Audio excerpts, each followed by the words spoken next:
mara nyingine wapenzi watazamaji, karibu katika kipindi Diaspora Show, na leo tumempokea msanii wa kizazi kipya kutoka Burundi ambaye anaishi hapa nchini Ubelgiji. Karibu.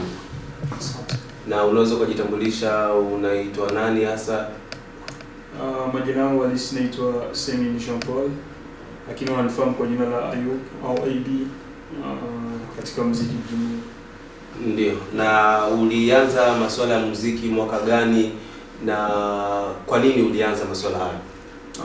Muziki nilianza ilikuwa 2005. Na nimeanza muziki sababu kutokana na hali ya sio wanasema Kiswahili changu sio kizuri. Unaweza kuchanganya na Kirundi. Siasa ya Burundi ndio ilikuwa inanivutia sana, na vitu vilikuwa viendeki Burundi. Sasa nikasema labda Lucina siwezi kama hata sasa ningepigana kama wengine sio kwa nafanya. Nikasema labda na mimi gisi nilikuwa na kipaji cha kusema acha niseme maneno labda watasikia. Basi ndio nikaanza kuandika mashairi. Afu nikaenda katika jengo la Saint Jean Kamenge ambapo hapa na vijana wengi wanakutana pale. Palikuwa na mama kutoka Ufaransa alikuwa anafundisha style ya slam au poesie, na ndio vitu ambavyo nilikuwa nimefanya shule. Nilikuwa nifanya lettre moderne. Basi nikaingia moyo style sasa, nikajifunza na mama na wengine vijana. Basi baada ya hapo ndio nikaanza kufanya muziki. Na ilikuwa mwaka gani hasa? Hiyo ilikuwa 2006 wakati nimeanza hapo. Pakakuwa mashindano Saint Jean Kamenge ya hip hop. Nilikuwa nimeunda kundi pamoja na vijana marafiki zangu Bujumbura. Basi ndio nikaunda kundi ya Brothers Unit, mmoja wa vijana wetu au vijana wangu marafiki zangu ambao wanaishi nao mtaa mmoja. Ndio basi tukaanza kufanya mambo ya record. Katika mashindano tulikuwa tufanya katika Saint Jean Kamenge, tukupata fursa ya kuwa kwanza. Basi tukapata nafasi ya 5. Kupata nafasi ya 5, basi muziki wetu kwa tuli present katika mashindano. Pana mzungu ambaye alikuwa alifurahia maneno ambayo tulimba ndani, kuna inaitwa Citoyen. Ndio ilikuwa ni concours ya citoyenneté. Basi ndo akaulipia pesa kila kitu. Basi tukaenda tukarekodi studio, ndo tukaanza hivi. Afu baadaye tukaanza kufanya sisi wenyewe. Ndio. Na kundi hilo la Brothers Unit bado lipo kwa sasa? Kundi lilikuwa kabisa, lakini toka mimi nimetoka Burundi na kuja huku nilitaka navunjika, sababu sio kusema limevunjika, ni ile wale wenyewe nilikuwa nafanya na music walikosa nguvu ya kuendelea, walikosa bidii ya kuendelea, basi wakaachana na masuala ya muziki. Na je, kwa hapa Belgium tuseme kwamba labda una miaka mingapi na unaendelea na masuala ya muziki? Hapa Belgium sina muda mrefu, na kama miaka 2 nilikuwa hapa. Na muziki ndio naendelea, lakini sio kusema naendelea kivyangu au kufanya record kama nilikuwa nafanya Bujumbura kwa music. Hapa nilifika, wakati nimefika hapa nikutana na band inaitwa Arc-en-Ciel. Hapo nilikuwa naishi upande wa Epen. Hiyo band sasa ni band ya wazungu. Basi wakati nilifika moyo band nikaonyesha uwezo nilikuwa nao kwa kudilia muziki ya wazungu, muziki ya Kifaransa au ya Kiingereza na muziki ya Kiafrika pia. Basi ndio wakanichukua kwa wafunga kazi. Mimi ndio nafanya kazi katika hiyo band. Ndio. Na mpaka sasa una muziki mingapi ambayo ni yako mwenyewe umekwishaitoa? Muziki yenyewe nilifanya Burundi ni karibu muziki 9. Nimefanya mwenyewe pamoja na kundi pia. Karibu muziki 9. Ndio. Na hasa kuna nyimbo yako moja ambayo inaitwa Afrika, ambayo nadhani ndipo inaonekana hapa kwenye runinga. Ni kitu gani hasa kilikufanya kukaa chini na kutunga nyimbo hiyo ambayo umemshirikisha Raflo? Hii nyimbo Afrika ni nyimbo ambayo imenichukua muda mrefu kwanza kuitunga. Sio kama zingine, ni nyimbo kufikiria sana, sababu ni nyimbo ambayo inazungumzia historia ya Afrika. Katika muziki, katika hiyo nyimbo fasi ya kwanza nazungumzia bado wazungu walikuja Afrika, jinsi watu tunaishi kabla ya ukoloni. Kabla ya ukoloni. Sio. Alafu nafasi ya pili nazungumzia wakati wazungu wanakuja sasa. Nazungumzia issue ya ukoloni ilikuwa. Alafu nafasi ya tatu nazungumzia sasa utawala wa sasa.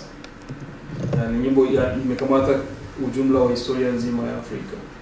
Na kusema niandike hiyo nilitokana na vitu ambavyo nimesoma wakati nilikuwa niko shuleni, na pia ikatokana na hali halisi ya siasa ya Afrika nzima. Sio tu siasa ya Burundi, Afrika nzima ndio ilikuwa inanipush kusema niweze kuandika kitu chote kile. Ndio, na kwako binafsi unadhani kwamba nchi za Afrika kwa ujumla, hususan Burundi, ilikuwa ni vema wakati walikuwepo wazungu, yani kipindi cha ukoloni, ama kwa hivi ambapo wazungu waliondolewa ndio sawa? Ni kipindi gani wewe unaona kwamba nchi hizo zilikuwa zikipata maendeleo na kadhalika? Siwezi sema kama wakati wa ukoloni ilikuwa ni vema, lakini hata kwa sasa pia na sio vema, sababu siasa ambayo tulikuwa tunaisubiri wakati wa koloni wameenda, tulikuwa tunasubiri siasa nzuri, sababu ni watu wa kwetu ambao ndio waliingia kwenye utawala, lakini sio ndio kisi vimekuwa. So ukitaka kuingia kwa historia itakuwa historia ndefu, ila siasa ya Afrika kiujumla hairidhishi, hususan kwa Burundi hairidhishi kabisa. Sidhani kama wanasiasa wa Burundi wako sahihi kabisa. Na unadhani wanakosa kitu gani hasa? Pana documentaire sio wanaita, nafikiri hivyo hivyo. Pana documentaire moja nimekuona ya alikuwa president wa Ivory Coast. Alikuwa anazungumzia, anakuambia Afrika hakuna viongozi, hakuna kama tuseme kama president, hakuna. Afrika ni kama governor, kama kisi Marekani pana governor, sio mji wa New York pana wengine, lakini panakuwa rais. Na Afrika yeye anakuambia Afrika hakuna president. President ni hizi ma puissance étrangère de France. Wale ndio wanatongoza mpaka sasa Afrika, sababu wale wanakuambia, yule president anasema wale kama wafanye change ambacho wao wanataka. Unasikia wanapopigia simu wanamwambia pana vitu fulani umelenga, sasa tutaukatia credit. Maana yake tunaishi, wao wanawasukuma wale kama mapio fanye. Hawana uwezo wote. Yaani kutokana na uwezo wao na misaada ambao wanaitoa. Yeah. Ni swala ambalo kwa sasa labda tunaweza kuita ukoloni. Ni ukoloni. Wazungu wametoka kitu gani vile tu. Ndio. Labda tukiingilia katika masuala kidogo ya private, kwa sababu wewe kama msanii ni kioo cha jamii, na baadhi ya watu wangependa kujua hasa wewe unatokea wapi nchini Burundi, ni mtoto wangapi katika familia ya wangapi, na je, tayari umeshaoa, una watoto, vitu kama hivi? Mimi nimezaliwa mjini Bujumbura. Ni mtu wa Kinama kabisa, Kinama Bujumbura. Nimezaliwa katika familia ya watoto 9. Na mimi watoto 9 niko wa 6. 9 hapana 8. Nilikuwa nimesahau sio. Mimi niko wa 6 katika watoto. Na nilifanya elimu yangu nilifanya Burundi. Kama baada ya nimaliza secondary school afu nikakuja hapa. Na sijaoa, sina mke wala sina mtoto. Wala una mchumba? Hapana. Ndio. Kata. Na labda katika masuala ya muziki, ni aina gani ya muziki unayofanya wewe? Kwangu mimi napenda kuimba nyimbo za maisha kiujumla, na nazungumzia maisha au siasa. Nafanya pia nyimbo za mapenzi, lakini nikifanya nyimbo ya mapenzi ndio kama kuna mtu fulani yuko kanisumbua. Ndio naikaa na choma kichwa niseme nini, nizungumze nini.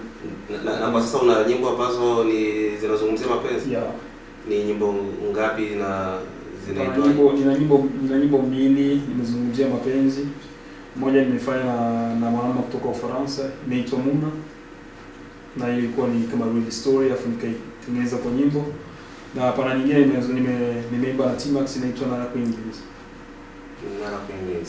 Ndio. Na kwa sasa umeshakuwa Belgium, una mtazamo gani kwa muziki wa Burundi kwa sasa? Kwa sasa wakati mimi nilikuwa kule, wakati nilikuwa niko Bujumbura, muziki sio kusema haukuwa na power sana kama kisi niko naona kwa sasa. Kwa sasa ni afadhali, kwa sababu Nikitazama hata kwa kwenye site za internet naona pana mashindano ya Brody, ya Free Music inaandaa, watu wanakuwa wanashindania milioni 10 za Burundi. Ni vitu ambavyo vilikuwa kutokea. Sasa ndio huwa nasema kama ni kitu ambacho kinaonekana kimesonga mbele. Pia huwa nikitazama hata wana music wa sasa huwa wanafanya music ziko na sound quality nzuri na wanaziandaa vizuri pia. Zamani tulikuwa tunaishia kwenye majina tu, utasikia mtu eti Epifamba, sijui utasikia na Kokwezi, sijui utasikia nani, utasikia ni watu wanaikalia wako na majina sababu walianza hicho kipindi wakina Lolilo na majina kabisa. Sasa unakutana ndio wanajulikana katika system ya music sababu tayari wameshajijengea majina. Sasa wao ndio wanaendelea kila wakati, lakini pana wengine ukiangalia underground wako chini wanaimba vizuri sana, kwa hiyo hawana nafasi. Lakini kwa sasa media sasa hivi inapatia nafasi wanamuziki wa Burundi. Kama wakati nilikuwa pale pana kipindi pana mtangazaji anaitwa Hamid Hassan alikuwa anafanya katika radio ya utamaduni. Alikuwa anaipa privilege music za Burundi. Na mpaka sasa nadhani anaendelea. Na mpaka sasa anaendelea. Anaipa privilege music za Burundi zinapigwa kwa katika radio. Unakutana inapatia fursa music kujulikana. Warundi wanafanya nini katika hip hop au R&B au muziki ya utamaduni na vingine. Unadhani kwamba muziki wa Burundi kwa sasa unalipa? Hii sidhani kabisa. Kwa sasa sidhani. Labda mashindano unakutana unapata hiyo milioni yako 10 au ngapi. Wakati mimi nilikuwa kule muziki kwa nikufanya. Unaingia studio na record, unafanya video clip. Alafu labda hata ukipeleka kwa redio unapata hata mtangazaji mwenyewe anamwambia kusema ni question wako kwa Rwanda tunapatia. Wewe mwenyewe umejikongoja kusema utoe muziki afu unapeleka kwenye redio afu anakwambia nipatie pesa. Inakuwa inzishi. Sasa kusema ujulikana unakutana unafanya hizo juhudi zako mwenyewe. Kama mimi kusema leo natoa music hivi. Nilikuwa kwanza niko school, nilikuwa sina uwezo. Lakini nilikuwa nikitoa music. Unakutana mtu akisikia zinamvutia, unakutana yeye anambia bwana, hauna muziki mpya wenyewe unataka kutoa. Basi anataka nipatia pesa. Kama muziki nimeutoa kwa Colonel, mtu yuko mwanajeshi. Alisikia muziki wetu tufanye unaitwa Citoyen, akasikia ina maidia mazuri, afa akaniita mwenyewe. Akaniuliza una ngine music. Mimi niko natembea barabarani naona polisi zinanianguka huko barabarani sana. Nimefanya kosa gani tena? Au ya maneno niko nazungumza kwa music. Au wao wakaniambia usiwe na wasi. Wakaniingiza ndani ya gari. Yakutana huyo mwanajeshi kwa mdani Colonel anaitwa Celestin, anasema hata mwanamuziki wa Afrika. Akaniambia nimependa muziki yako, nimeenda studio kurekodi CD, nikasikiliza nikasikia navutiwa. Akaniambia hauna kitu kingine utafanya. Nikamwambia na music mingine nimeandika lakini sina uwezo wa kustoa. Ndio akaniambia ni music gani? Basi akanikwambia muziki unaitwa Afrika, akaniambia toka niambia kidogo nisikie unazungumzia nini. Nikamwambia akasikia akakuwa sasa mwenyewe anavutiwa na maneno nimeandika. Akanipa pesa hapo. Ndio nikaenda kufanya music. Ndio. Na tukiachana na hiyo ambayo ni historia yako imekutokea ukapata bahati ya huyo kanali kukupa pesa na kukusaidia ili kutoa nyimbo. Sio kila mtu anaweza kupata bahati hiyo. Yeah. Na unadhani hasa Burundi ni kitu gani kinakosa ili msanii aifanye muziki kama kazi? Burundi kitu kinakosa ni kusema serikali iwasaidie wasanii wa Burundi. Hicho kitu kinakosekana kabisa. Najua kuna amicale de musiciens Burundi, kuna vitu tofauti Burundi vya kuhusu music, lakini sidhani kama wanafanya chochote kile kusema wasaidie wasanii. Sidhani kabisa. Wakati nilikuwa Burundi nilikuwa natizama utofauti kabisa kwa sababu pana rafiki zangu wanatumika katika amicale de musiciens. Mpaka sasa ni watu ambao wangalia wanakojikokota mtaani kusema wangalia kama watajifikisha wapi. Sababu muziki hauwasaidii chochote kile. Tukirejea labda katika masuala ya muziki, udhani kwamba wanamuziki kukosa haki miliki, yani droit d'auteur, pia ni tatizo kubwa? Ya ni tatizo kubwa. Sababu kama kuna droit d'auteur na muziki utauzwaje, ni tatizo kubwa.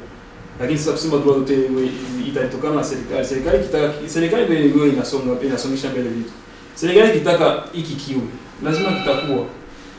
Sababu watakitia nguvu. Lakini kwa sasa naona piko majumba ziko zinatoka Bujumbura, association ndio zinatoka Bujumbura kusema wasaidie wasanii kuhusu wakimiliki. Lakini naona sasa vitu viko vinasonga mbele. Kila kitu ni pole pole. Watu wasikate tamaa, kila kitu ni pole pole hadi tutafikia. Sababu hata wa Tanzania kwenye wakoso kwa sasa. Japo wana mapesa kuhusu muziki, pekao wengine wangalia kama muziki ulipi. Mpaka wafanye shows kama kisi Burundi, mpaka ndio pigie komizee vivyo wapate 30,000, 40,000, 20,000. Ndio, lakini kidogo Tanzania wameshapiga hatua fulani. Wameshapiga hatua fulani, lakini mpaka wao wanalia. Yaani kila kitu ni polepole. Tutafika. Ndio. Na hapa Ulaya unajishughulisha na masuala ya muziki?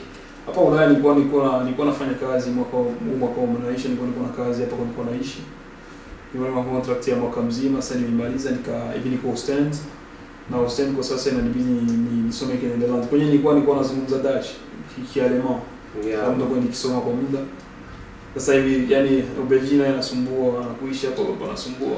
Ukulua. Ndio.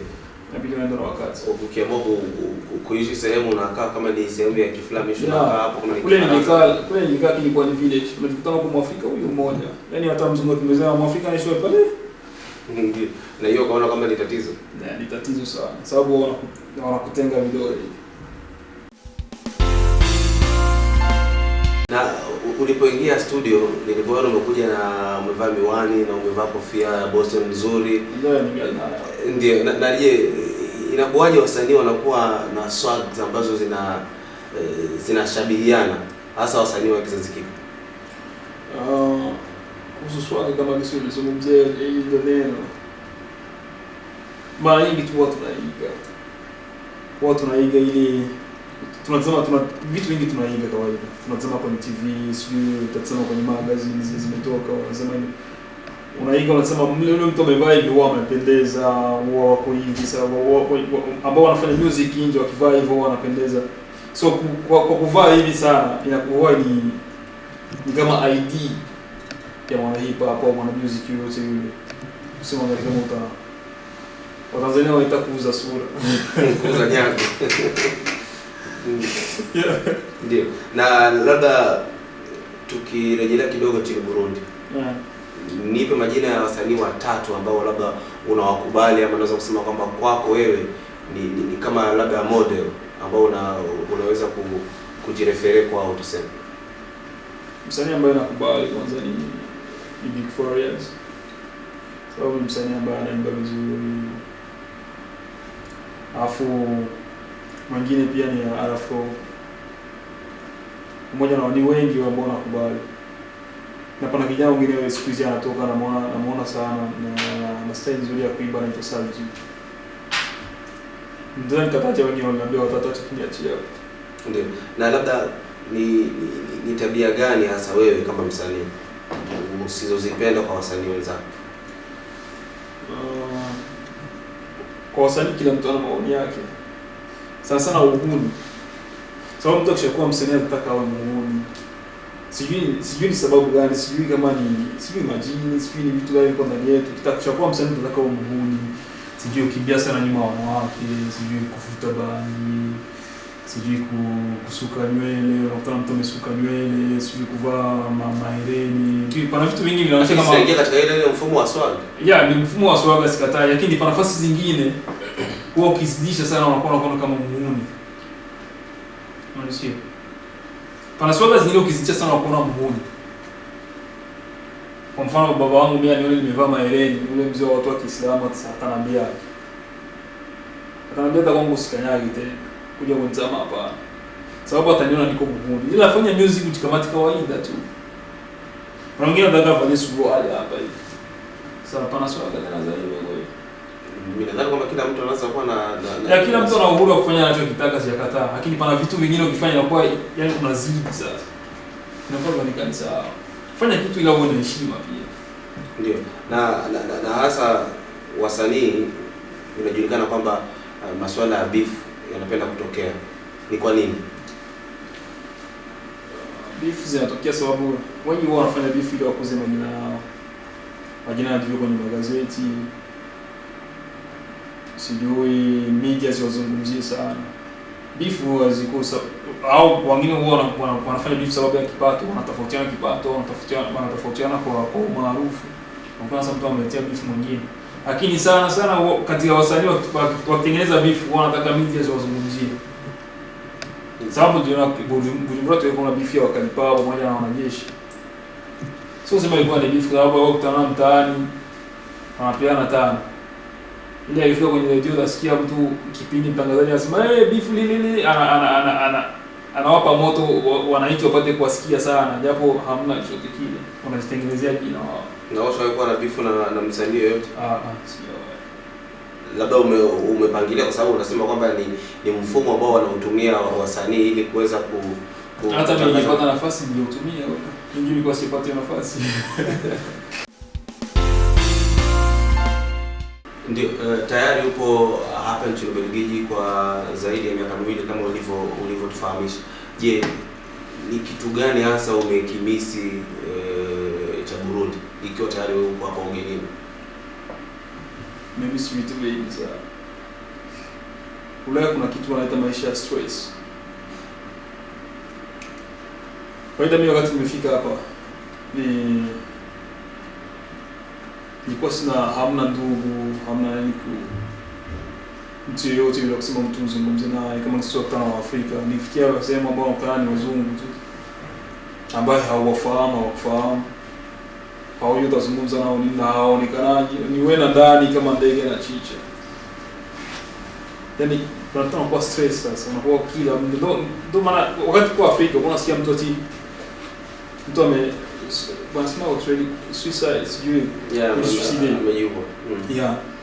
Wakati mtu unasikia mtu ametoka juu akajitupa chini. Hawatuelewi. Afrika tunakaa nasema watu wana kila kitu kule. Wanakula vizuri, wanaishi vizuri. Sasa aje mtu sasa anapoteza maisha, anapendelea kupoteza maisha hivyo.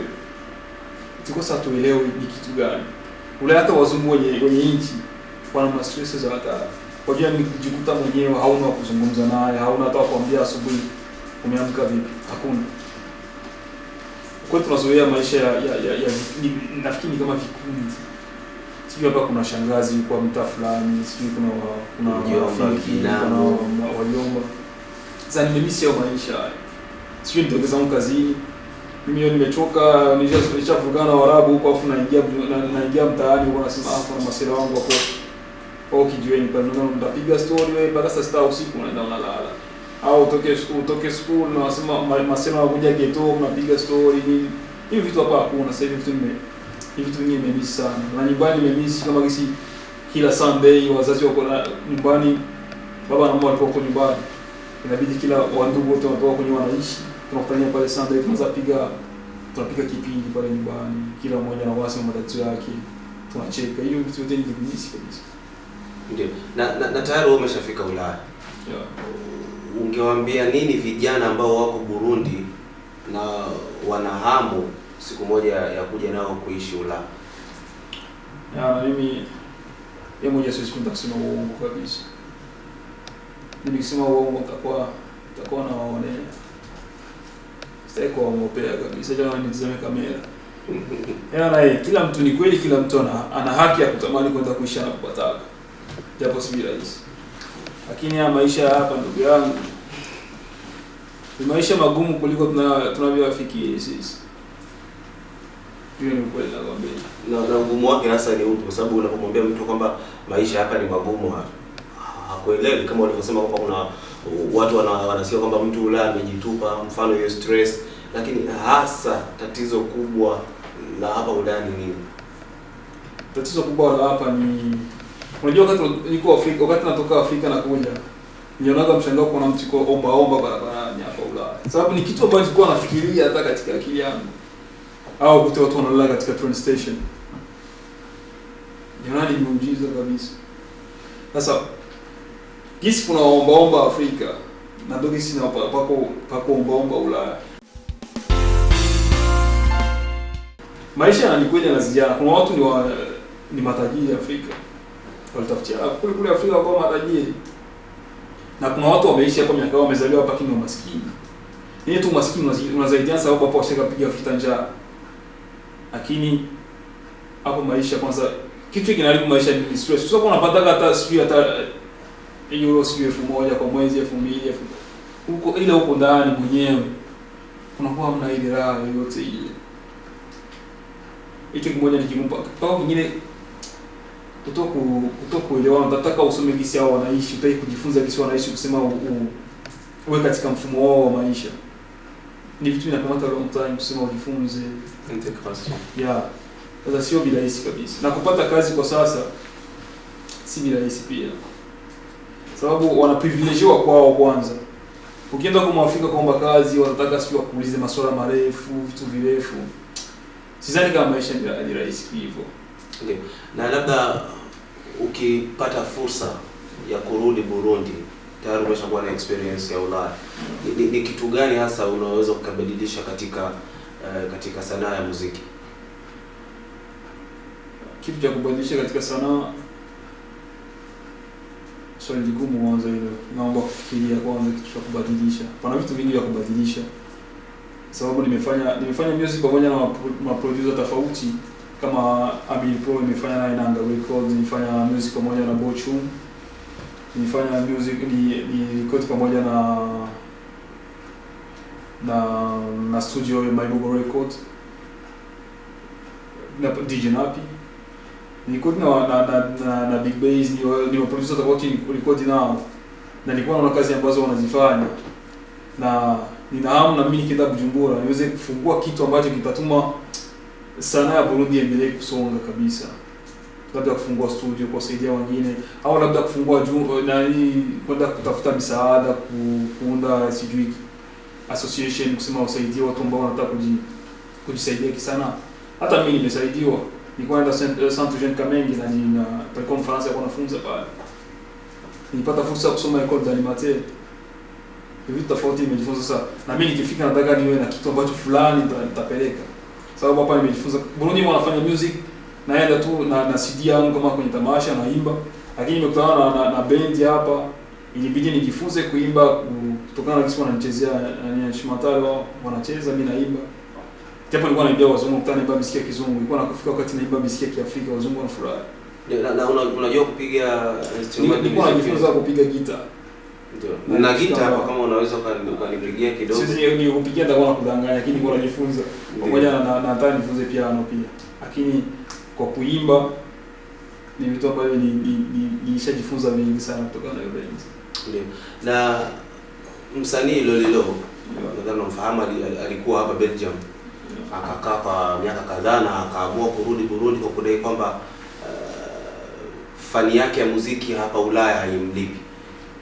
Nyie kwa nini mmeamua kuja na kuihama nchi ya Burundi? Kuja, kila mtu anakuja na matatizo yake. Kuja Ulaya inatokana na matatizo ya mtu mwenyewe. Sasa kama Lolilo alikimbia hapa sana kusema ufanye sana hapa si kitu rahisi. Wakati tumeshindwa kwetu kujitengenezea jina kwa sio rahisi kwenda kujitengenezea kwa wengine. Usioni hao wakina Koffi Olomide, wakina nani wako na majina makubwa sana hapa Ulaya. Wanatoka nchi kubwa. Si nchi yetu ni Burundi hiyo. Na watu ni wadogo sana. Sasa unakutana Wakongomani ni wengi sana Ulaya. Hata ukienda China utawapata. Sababu nchi yao ni kubwa na wao ni wengi. Sasa ule wingi ni kama wanaambizana. Unakutana mtu kuna wazungu, uko na rafiki yako karibu wazungu 6 9. Utamtaka umsikilize kitu cha kwenu. Ndio kisi wale Kongomani wamepanda vile. Media wakajulikana katika media wa Kongomani wakina Koffi Olomide. Unaona haikija hata akipiga Zenith Ufaransa anajaza sababu watu washakamjua sana. Au wa Nigeria wa P-Square. Inatokana na population kwanza. Hapa Berlin nafikiri Warundi ni wadogo. Hata ukienda Ufaransa hapa Warundi ni wadogo. Na ndio maana hata wasanii wetu wanapokuja huko wanapofanya show na pia Warundi na Wanyarwanda ni watu ambao wangali wamesinzia hivyo. Sio watu ambao wako open. Wamesinzia. Kitu ya muziki ni mara kidogo sana. Ndio maana utakutana mtu msanii anatoka kwenda atapiga kwenye bar. Sababu gani? Sababu kupata nafasi kwanza kwenu kusema utengeneze, ujijengee jina.